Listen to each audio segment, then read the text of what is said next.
Let me push this in, Boris. Mr. Cain, I'll be really brief. I just have a couple of quick questions for you. I know it's very early in the campaign and we're still in primary season, preseason elections. Have you given any possible thought to who a vice presidential candidate might be?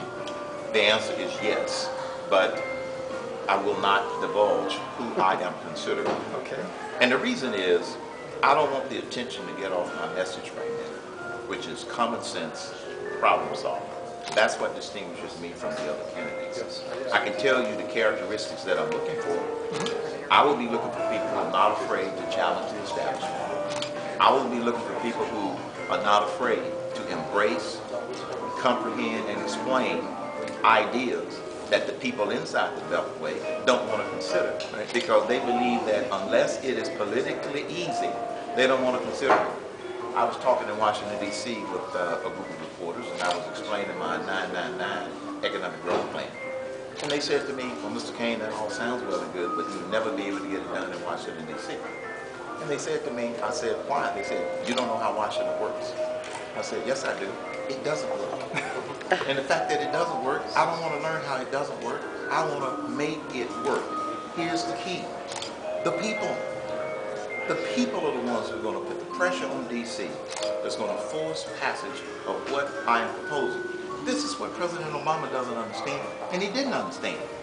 He is complaining about the Republicans blocking him and the Democrats and passing what he wants to pass. That's one very simple problem. He wants to pass the wrong stuff. He wants to pass the wrong stuff. He burned the American people with health care. He is basically disappointing the American people with no effective economic plan. He had a spending plan, believing that he could spend this nation to prosperity. Everybody around their kitchen table knew that this wasn't going to work, but they refused to listen to the American people and put effective economic policy in place. And so, yes, there are ways that we can get this turned around. Now, the bad news is, uncertainty is what's hanging over this economy. That's why we are at zero job growth. Businesses aren't going to add people or expand their business with all of this uncertainty. The only certainty that we have, unfortunately, is that this economy is not going to get better as long as Barack Obama is president. Amen. Next question, and it's kind of a follow-up to the first. Probably going to be a similar answer, I'm sure, but have you given any thought to cabinet appointments, or will those be on the same basic criteria? Oh, yes, I have given a lot of thought to cabinet appointments. I can tell you that in the Obama administration, Fox News reported and estimated, and other publications have also done the same thing, said that President Obama's cabinet and appointees had only 7% of the people who had a real job worked in the private sector. 7. As President Herman Cain, 93% of my cabinet will have had experience in the private sector. They will have been leaders. They will have been businessmen. They will have been problem solvers. When you put problem solvers and leaders in those key positions, they'll be able to help me carry out many of the plans that I have for, changing the way the bureaucracy works in Washington, D.C. So that's going to be a big difference. But I have thought a lot about many of those people. And here's the good news.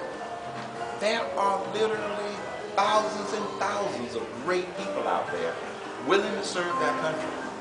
And at a point in their life, like me, willing to step up and serve their country. Because it's not about money.